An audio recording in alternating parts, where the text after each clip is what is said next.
आपले शहर स्वच्छ ठेवण्यात महापालिकेतील सफाई कर्मचारी अत्यंत मोलाचे योगदान देतात। दररोज सकाळपासून रात्रीपर्यंत परिसराच्या स्वच्छतेसाठी ते मेहनत घेतात। मात्र या सेवेत असताना त्यांना अनेक अडचणींना सामोरे जावं लागतं। ही परिस्थिती लक्षात घेत कसबा मतदारसंघाचे आमदार हेमंत रासने यांनी विश्रामबाग क्षेत्रीय कार्यालयाअंतर्गत येणाऱ्या सर्व आरोग्य कोटींना भेट देत त्यांच्याशी संवाद साधलाय। आमदार हेमंत रासने यांच्या नेतृत्वाखाली स्वच्छ सुंदर आणि विकसित कसबा हे अभियान राबवले जात आहे। या अभियानाअंतर्गत कचऱ्याचे क्रॉनिक स्पॉट्स हटवून त्या ठिकाणी सुशोभीकरण, 3 शिफ्टमध्ये कचरा संकलनासाठी वाहनांची व मनुष्यबळाची वाढ, रस्त्यावरील बेवारस वाहने हटवणे, जनजागृती मोहीम आणि गरजेनुसार दंडात्मक कारवाई अशा उपक्रमांची प्रभावी अंमलबजावणी केली जात आहे। या सर्व कामांमध्ये सफाई कर्मचाऱ्यांचा सहभाग अत्यंत महत्त्वाचा असल्याचे रासने यांनी यावेळी स्पष्ट केले। स्वच्छता राखण्यासाठी मेहनत घेणाऱ्या सफाई कर्मचाऱ्यांच्या पाठीशी उभं राहणं ही आपली सामूहिक जबाबदारी आहे। साधनांची कमतरता, अपुरं मनुष्यबळ आणि आरोग्यविषयक समस्या यासारखे प्रश्न सोडवण्यासाठी ठोस उपाययोजना केली जात आहे।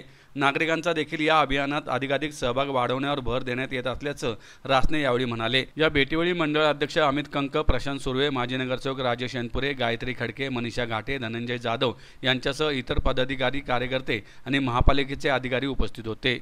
आज आपण ज्यावेळेस मी आमदार म्हणून निवडून आलो त्यानंतर सर्वात प्रथम दुसऱ्या दिवसापासून आपण हा जो मतदारसंघ आहे हा मतदारसंघ स्वच्छ, सुंदर आणि विकसित करण्याचा संकल्पना घेऊन आपण कामाला सुरुवात केली। त्यात हा जो कसबा मतदारसंघ आहे हा एक मतदारसंघ नसून ही पावनभूमी आहे। छत्रपती शिवाजी महाराजांनी सोन्याचा नांगर फिरवून या भूमीची निर्मिती केली। बाजीराव पेशव्यांनी आटकेपार झेंडा नेला। महात्मा ज्योतिबा फुले, सावित्रीबाई फुले यांनी जी स्त्री शिक्षणाची मुहूर्तमेढ रोवली तो हाच कसबा आहे। लोकमान्य टिळकांनी स्वातंत्र्याचा संदेश दिलेला हाच कसबा आहे। लहुजी वस्ताद साळवे यांनी जे आद्य क्रांतिकारकांचे गुरु म्हणून ज्यांच्याकडे बघितलं जायचं हे लहुजी साळवे यांचीसुद्धा हीच कर्मभूमी होती। अशा सर्व या देशाला दिशा देणाऱ्या विभूतींची असणारी ही भूमी ही स्वच्छ, सुंदर आणि विकसित असली पाहिजे ही संकल्पना घेऊन आपण दुसऱ्या दिवसापासूनच कामाला सुरुवात केली। आज जवळजवळ 6 महिन्यात आपण जर बघितलं तर तुलनात्मक खूप फरक पडलेला आहे। ज्या ठिकाणी 60 क्रॉनिक स्पॉट आपल्या ह्या मतदारसंघात येत होते, फीडर पॉईंट येत होते, त्यातले जवळजवळ 51 स्पॉट हे आत्तापर्यंत तिथे आता कचरा साठवणूक ही होत नाही। जरी समजा तिथं कचरा गोळा करण्याची व्यवस्था लावली, तिथं गाड्या उभ्या केल्या जातात, त्या ठिकाणी तो उचलला जातो, त्या ठिकाणी साठवणूक होत नाही। अशा पद्धतीने अतिशय चांगलं काम आत्तापर्यंत स्वच्छता कर्मचाऱ्यांच्या माध्यमातून झालं। परंतु आपल्याला ज्या पद्धतीचं इंदोरमध्ये काम आहे त्याच्यापेक्षा चांगलं काम आपल्याला ह्या कसबा मतदारसंघात करायचं आहे। रस्त्यावरच कचरा पडणार नाही आणि ज्या सगळ्या फीडर पॉईंट, क्रॉनिक स्पॉट आता आपण जे निरस्त केलेले आहेत किंवा नव्याने तयार होतात ते तयार होऊ नये याकरता सुद्धा आपल्याला चांगली कल्पना, आपल्याला संकल्पना राबवायची।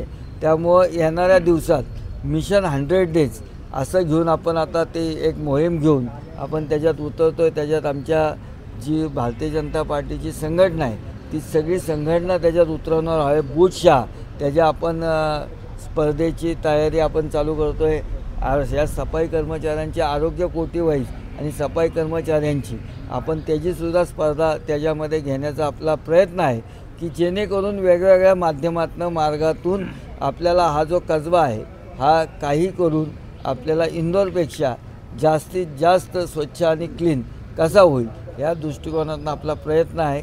आणि त्या प्रयत्नामध्ये सगळ्या प्रशासनाचं, आमच्या इथं मोहिते साहेब असतील, सावंत साहेब असतील, मोहिते साहेब तर आत्ता या ठिकाणावरनं बदली होऊन गेलेले आहेत, त्यांची बिबेवाडीला जबाबदारी, परंतु आपण ह्या सगळ्यातल्या इथल्या अनुभवी अधिकारी म्हणून त्यांना पुन्हा आपण याच्यात लक्ष घालायला सांगितलं आहे। ते सुद्धा मनापासून लक्ष घालतात। इथं आमचे सावंत साहेब आहेत, इथले DSI आहेत, इथले सगळे SI असतील, कर्मचारी असतील, या सगळ्यांचं अतिशय चांगल्या पद्धतीचं काम या ठिकाणी चाललेलं आहे। परंतु त्यांना ज्या काय अडीअडचणी येत आहेत, एकंदरीत स्टाफची असणारी संख्या कमी, त्यांना मिळणारं साहित्य कमी, ते करत असताना आपल्या जो हा मध्यवर्ती भाग आहे इथली वाढलेली संख्या असेल, त्याचबरोबर रस्त्यावरचं पार्किंग असेल, ह्या ज्या सगळ्या अडीअडचणीच्या भाग आहेत त्या अडचणी मात करण्याकरता त्यांच्याबरोबर आम्ही सगळी यंत्रणा ही उभी करून हा कसब्याचा मिशन 100 डेजमध्ये आमचा हा संकल्प आम्ही पूर्ण करण्याचा प्रयत्न करणार आहोत. हा त्याच्याकरता आपण CCTV कॅमेरे लावणं, त्याकरता आपण सगळे जे स्पॉट आहे ते ब्युटिफिकेशन करणं, त्या ठिकाणी आपल्याला माणसं तिथं नेमणं, त्याचबरोबर मी त्या सगळ्या मागेचे सुद्धा वेळेस मी DCPशी सुद्धा बोललो होतो. त्या पोलीस खात्यांनासुद्धा याच्यात इन्व्हॉल्व करून पेट्रोलिंग करणारे जे आहेत त्यांना हे कचरा टाकणाऱ्यांवर कारवाई करायला लावणं, अशा पद्धतीने सगळ्या यंत्रणा ह्या मिशनमध्ये उतरून आपण त्याला चांगल्या पद्धतीच्या दिशेने नेण्याचा आपण प्रयत्न करणार.